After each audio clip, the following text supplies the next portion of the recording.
Bonjour, je vais donner un peu la parole aux personnes qui m'écrivent avec une petite sélection. Désolé pour ceux qui ne sont pas encore traités, mais il y a beaucoup de messages, donc j'essaie plutôt de les regrouper par catégorie, par demande, par priorité. Et donc aujourd'hui, je vais déjà répondre à quelques interrogations. Premièrement, ici, une auditrice me demande concernant le domaine du chamanisme dans les soins palliatifs. Je suis tombé sur une conférence en annexe qui aura lieu en septembre en Suisse et elle mentionne qu'on y abordera le thème des soins palliatifs à l'aide de psychotropes mais surtout du chamanisme. Un maître guérisseur y sera convié. Il est possible que j'en ai déjà connaissance. Alors j'en ai pas eu connaissance. Mais aujourd'hui, ça ne m'étonne pas, vous savez. Donc, on est obligé maintenant de commencer à s'ouvrir à de l'espèce de chamanisme, d'ésotérisme, toutes sortes de... Alors moi, je les appelle des choses de l'ordre plutôt de l'occulte. Certains diront que c'est uniquement quelque chose de l'ordre d'une philosophie de relaxation. Là aussi, je ne comprends pas bien parce qu'on s'inspire toujours d'ailleurs. C'est comme de dire l'herbe du voisin est toujours plus verte que la mienne.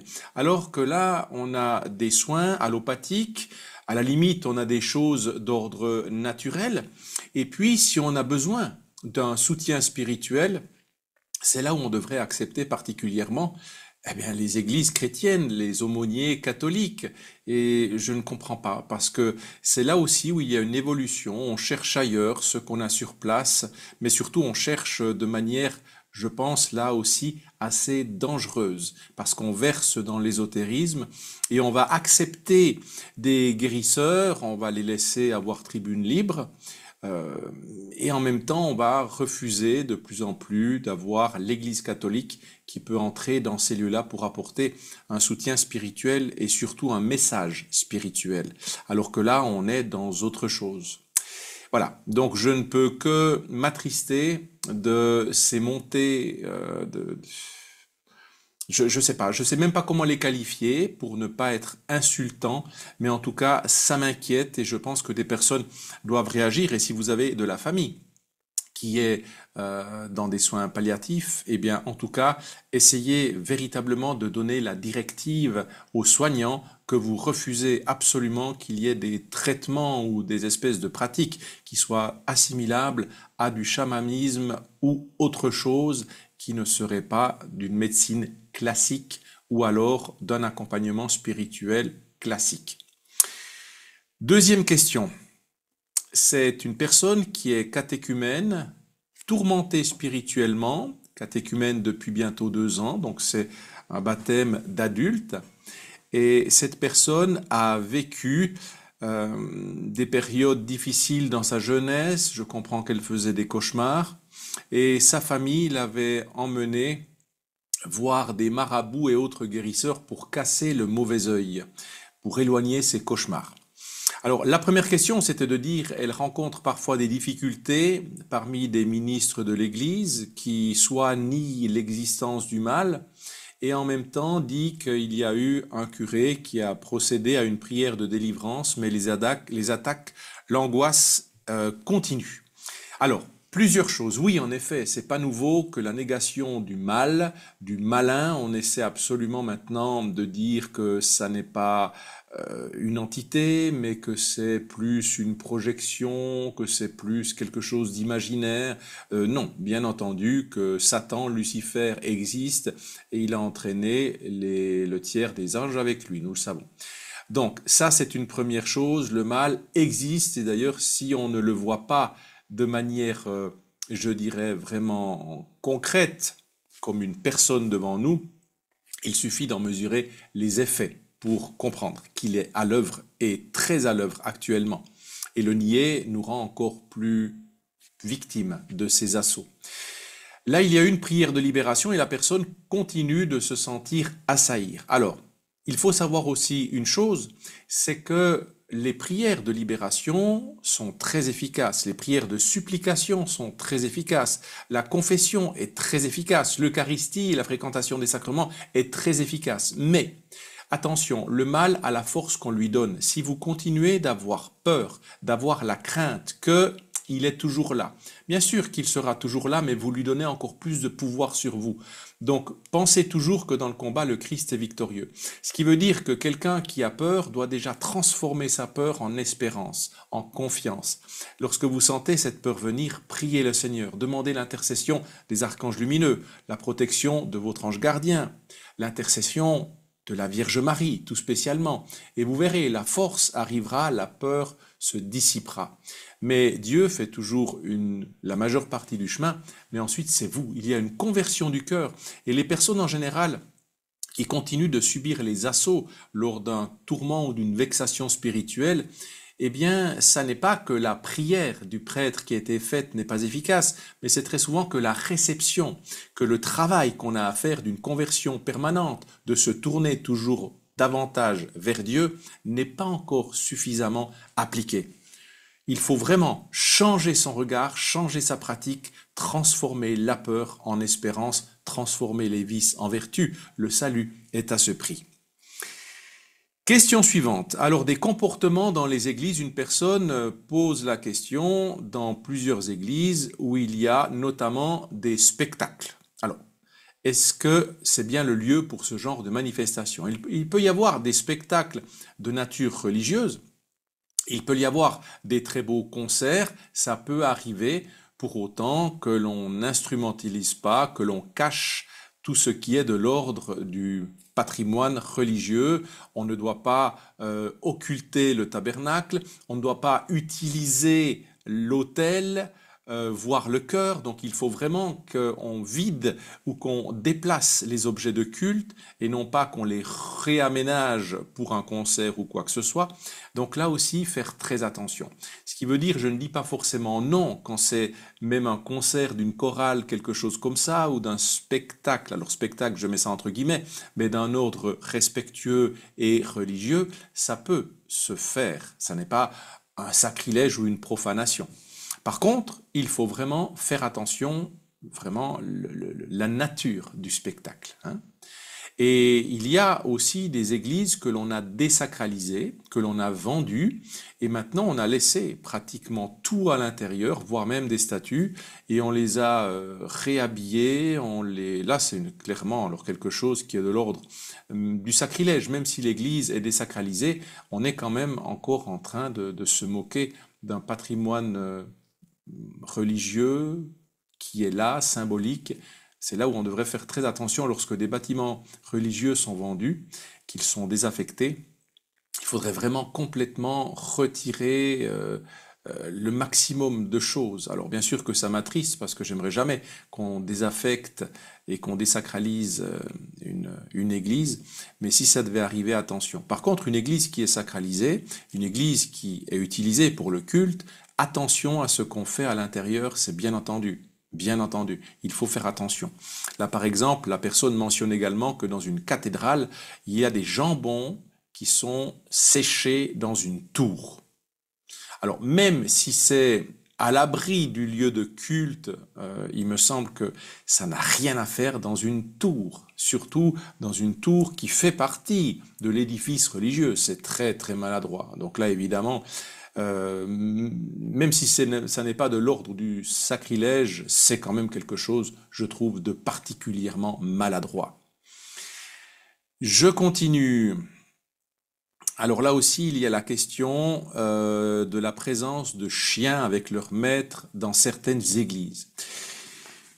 Alors, là aussi, nous pouvons, et nous le savons, bénir des animaux, il n'y a pas de problème. Par contre, l'animal n'a pas à être présent dans un lieu de culte, sauf si c'est éventuellement un chien d'aveugle, où là, la personne aveugle a besoin de son chien.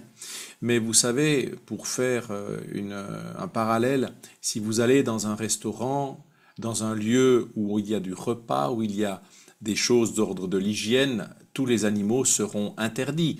Là, on a le repas des repas, c'est le Christ qui se rend présent.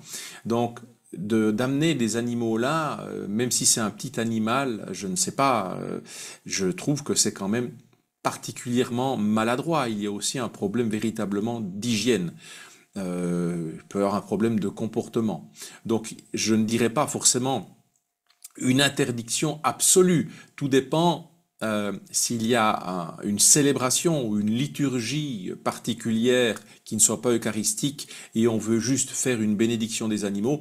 Mais me semble-t-il qu'une bénédiction des animaux, si telle est la volonté et le souhait, devrait se faire plutôt à l'extérieur. Il ne faut pas tout mélanger. Je pense que le lieu du culte doit vraiment être réservé à des personnes humaines. Je dis bien, sauf exception, notamment si c'est une personne qui a un chien d'aveugle. Voilà. J'espère avoir répondu à cette question.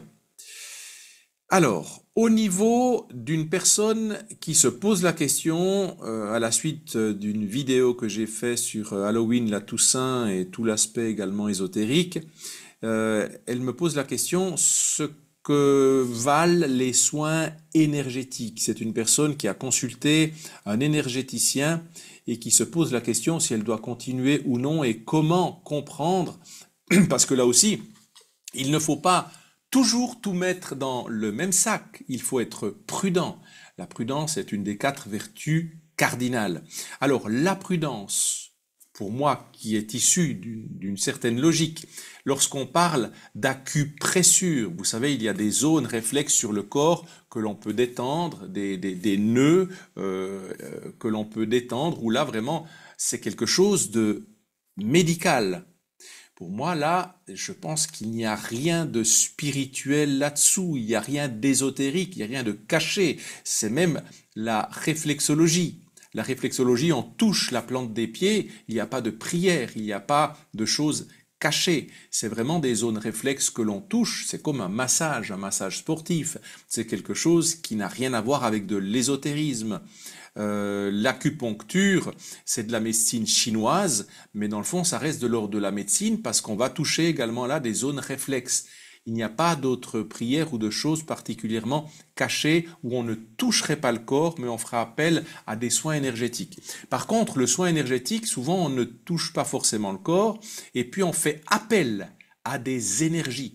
Donc, il n'y a pas vraiment de technique, je dirais, médicale prouvée, mais on fait appel à des énergies. Et du moment qu'on parle d'ouvrir des chakras ou faire appel à des énergies, là, je tire tout de suite la sonnette d'alarme. Attention, zone risquée, voire zone dangereuse. Voilà, donc je ne diabolise pas tout, mais attention, il y a ce qui est de l'ordre du médical, mais lorsque le médical devient des choses où va dans le cadre de l'énergie, dans le cadre du chamanisme, attention.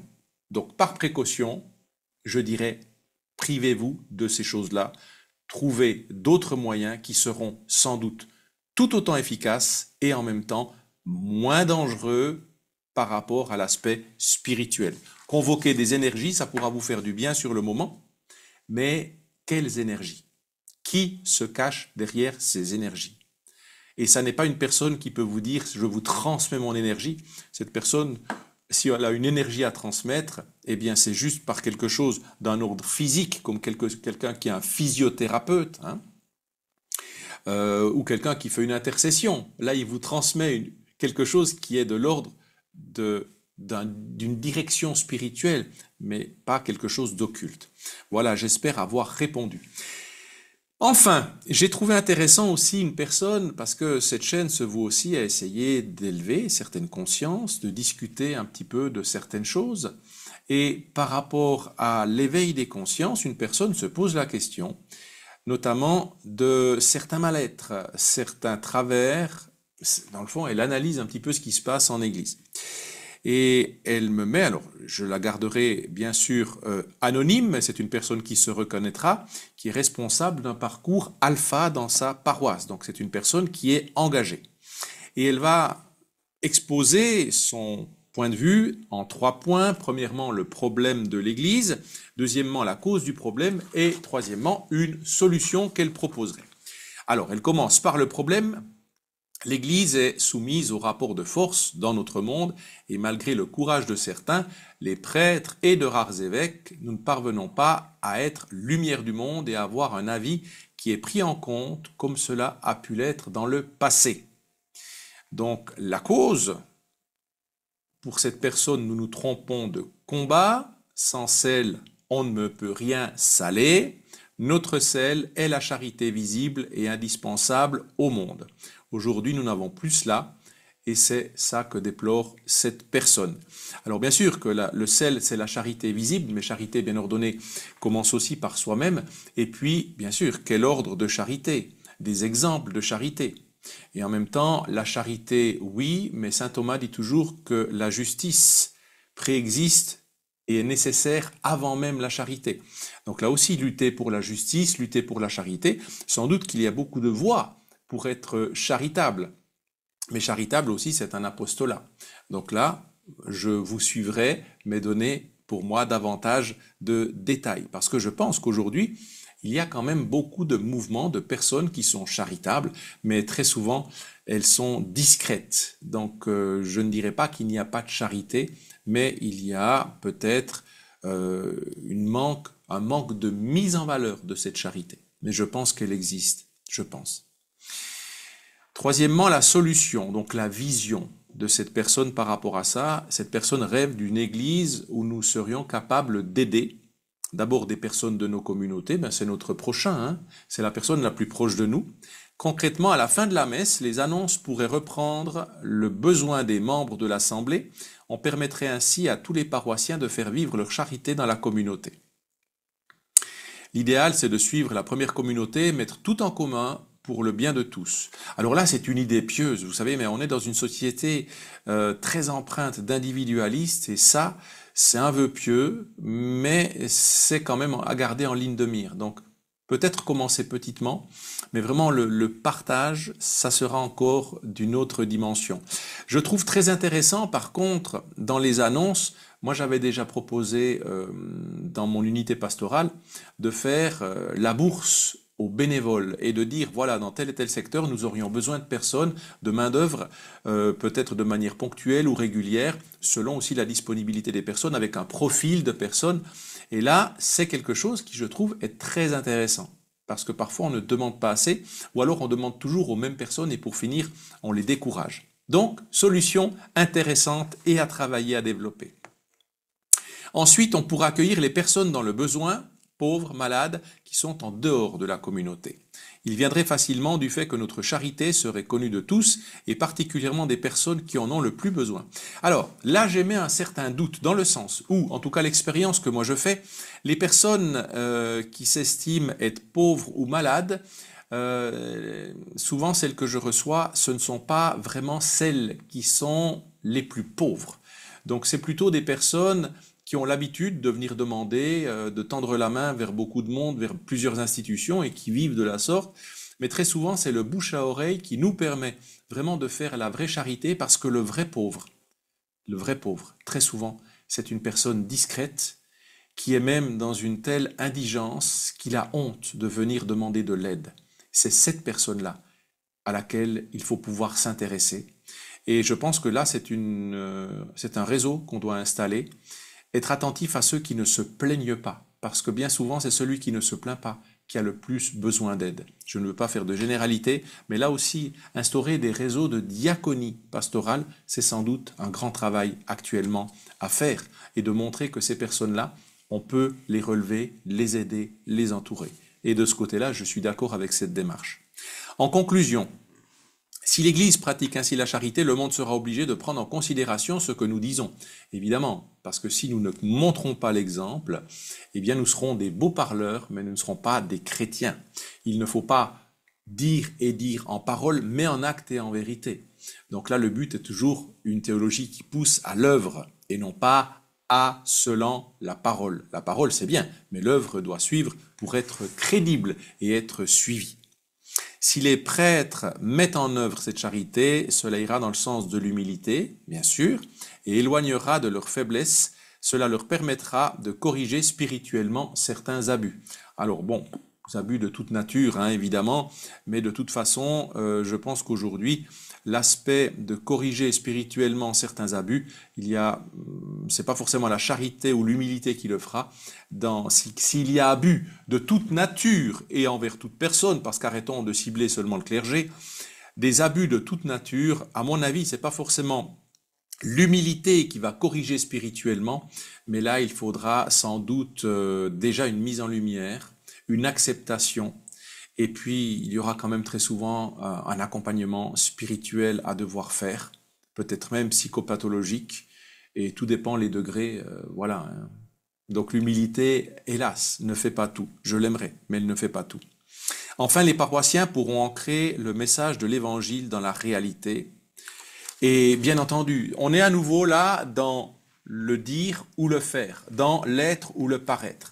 Et je trouve que c'est très intéressant ces questions que vous posez, parce que nous voyons que ces chaînes qui se vouent à essayer, dans le fond, d'éveiller les consciences, de recentrer sur le message particulier du Christ, sur l'apostolat, sur comprendre ce que nous vivons aujourd'hui, eh bien, nous poussent à réfléchir et à dire, moi, comme baptisé, dans mon sacerdoce commun, qu'est-ce que je peux donner? Qu'est-ce que je peux faire? Et personne n'est assez pauvre pour ne rien avoir à donner, à partager, à éveiller.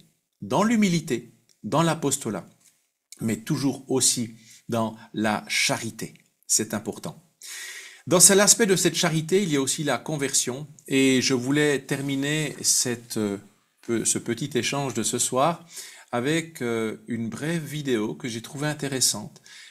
Pour dire que même des personnes qui ont été militantes dans des domaines issus du wokisme peuvent trouver la lumière de Dieu, la lumière de la conversion. Il suffit là de faire preuve d'humilité. Il faut se retourner vers le Seigneur. Et si nous sommes humbles, eh bien la lumière arrivera. Le Seigneur viendra jusqu'à nous. C'est pour ça que je vous laisse avec Marguerite Stern, qui est une ancienne activiste féminine et qui fait la preuve d'humilité. Je vous souhaite une très belle soirée et que celui qui a des oreilles entende. J'ai été activiste féminine de 2012 à 2015. Durant ces années, j'ai mené plusieurs actions contre l'Église catholique, notamment lors d'une campagne en faveur du mariage gay. C'était il y a 11 ans. Aujourd'hui, mes convictions et ma sensibilité ont évolué. Je vais vous expliquer pourquoi et je veux présenter mes excuses aux catholiques. Ça va bientôt faire 5 ans que j'exprime mon opposition face à l'idéologie transgenre. Au début, je militais contre des choses basiques comme la présence d'hommes dans les sports des femmes. Et puis, j'ai creusé le sujet et j'ai compris qu'au-delà du danger pour les femmes et les enfants, le transgenrisme représente une menace civilisationnelle. Le transgenrisme ne crée pas, il détruit. Il prône la destruction des corps, le non-respect du vivant, l'abolition des différences entre femmes et hommes, la destruction de notre innéité et de la culture qui nous unit. Cette idéologie relève de la pulsion de mort et de la haine de soi. En attaquant la religion catholique, je me demande si je n'étais pas moi aussi dans une logique de destruction et de haine de soi. Bien que non-croyante, je suis baptisée, j'ai fait ma première communion et surtout, j'ai grandi dans un pays dont l'histoire, l'architecture et les mœurs ont été façonnées par l'Église. Rejeter cela, entrer dans Notre-Dame de Paris en hurlant, était une façon d'abîmer une partie de la France, c'est-à-dire une partie de moi-même. À 22 ans, je ne m'en rendais pas compte. Pourtant, cette cathédrale, je l'aimais. Je me souviens qu'au lendemain de son incendie, je suis allée pleurer dans une église. Mais il arrive que l'on aime mal. Mon opposition au transgenrisme m'a rendue patriote. Quand la quasi-totalité de mon entourage m'a rejetée à cause de mes prises de position, j'ai réalisé que mon pays était mon seul ancrage profond et qu'il est aujourd'hui en danger, dilué dans la mondialisation et défiguré par l'immigration de masse. Ça m'a rendue conservatrice. J'ai réalisé qu'il fallait absolument qu'on sauve ce qu'il nous reste, qu'on ne pouvait pas tout recréer en permanence et rejeter le passé sous prétexte qu'il est imparfait.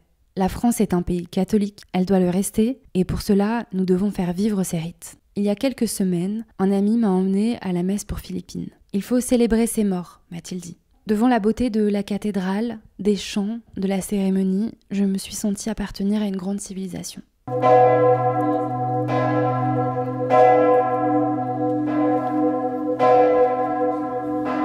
L'abbé Grosjean a répété plusieurs fois que les non-croyants étaient aussi à leur place ici, et je me suis dit qu'on n'aurait jamais entendu ça dans une mosquée. Bien sûr, rien ne ramènera Philippine et rien ne sera réparé. Mais c'était prendre soin du royaume des vivants que d'accomplir ce dernier rite autour de celle qui venait de rejoindre celui des morts. Les rites nous rassemblent, ils apaisent, parfois réparent et régulent nos émotions. Ils nous ancrent dans le présent en nous rappelant ce qui nous a précédés. Le vivre ensemble est une notion théorique. Les rites sont une de leurs applications dans le réel. Bon nombre des nôtres reposent sur l'Église catholique et même les incroyants devraient se battre pour les préserver. Et puis, il y a autre chose. Il y a ce qui nous dépasse. Les clochers qui nous surplombent et habillent nos paysages sonores, la grandeur des édifices, l'émerveillement en entrant dans une église et la foi des croyants. Je suis désolée d'avoir piétiné ça. En creusant le sujet trans, j'ai compris que le transgenrisme était une forme de transhumanisme où l'être humain se comporte comme son propre créateur. Cela m'effraie, car que fait-on de l'inconnu, de l'enchantement, du mystère, de ce qui nous dépasse ? Cela m'effraie, car je crois que l'être humain doit savoir rester à sa place de créature et non de créateur. Sans croire en Dieu, finalement, sur certains points, j'arrive aux mêmes conclusions que les catholiques. Alors voilà, en accord avec la loi de 1905, j'estime toujours que le blasphème est un droit qui doit être protégé. Si l'État ne reconnaît aucune religion, alors il doit être possible de critiquer, voire de se moquer, d'une doctrine religieuse au même titre que d'une doctrine politique. Mais si le blasphème est légal, il n'est pas toujours moral.